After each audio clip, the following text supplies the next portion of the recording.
I'm Aram from Atlantium, where I manage our aquaculture operations. In this short video, I would like to discuss with you some unique features of our HOD technology, which really distinguishes its performance from any other UV system in the market. Now, for UV system, the most important, most crucial factor is delivering the required UV dose at all times. This is what actually maintains the disinfection and ensures that no harmful pathogens passes through the reactor and contaminate the fish tanks. For this reason, control and monitoring of the UV system is super important. However, the UV dose cannot be directly monitored. It is not like chlorine, where you can put a sensor into the water and get a reliable reading of chlorine concentration in the water. The UV dose cannot be directly measured by a UV sensor. For this reason, we need to take a different approach when we talk about UV dose monitoring. And this approach states that we actually monitor the factors that influence the UV dose. And there are three such factors.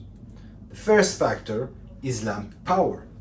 The second is the water UV transmission, or the clarity of the water. In fact, how easy it is for UV photons to pass through the water. The clearer the water, the easier it is for the photon to move through the water. And the third factor is the water flow rate, which basically means the exposure time I have inside the UV system. So when we designed the HOD systems, we had in mind these three factors that we have to monitor each and every one of them separately. And this is what we've done. We've created a monitoring system, an elaborate monitoring system, which gives us indication of each and every one of these factors. The first factor was lamp power. And I'm not talking about kilowatts going into the lamp. That's less relevant for the purpose of the UV dose monitoring. What is important is the actual lamp output. So in Atlantium, we designed the monitoring system, all right, which consists of a dedicated UV sensor per lamp. So in this lamp section that I have here, I have two lamps, and as you can see, I have two sensors. Now these sensors are positioned in such a way, all right, I try to demonstrate it here. They are positioned in such a way that they have a direct reading of the lamp output, not through air, not through water or quartz, through air. Okay, this is how the internal structure of the system is like.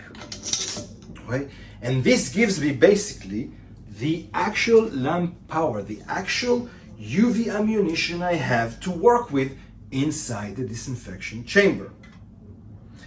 The second factor was the water UV transmission. Right, and for this reason we have this second type of sensor. It's the same sensor but just a different location.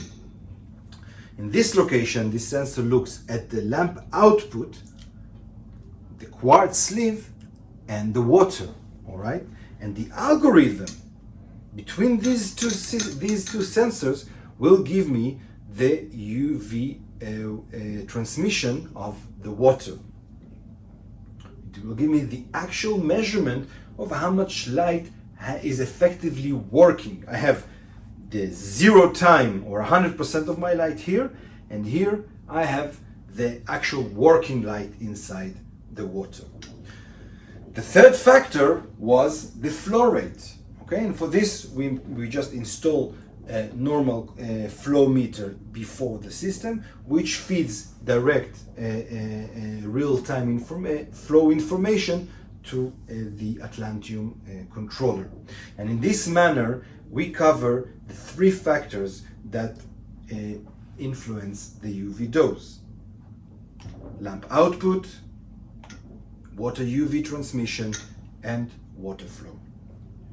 Well, I hope you enjoyed this short video. If you have any additional questions, please feel free to write to me. We are always very happy to share from our experience and knowledge about UV science, UV technology, and how to effectively apply UV systems in order to achieve water biosecurity in aquaculture production.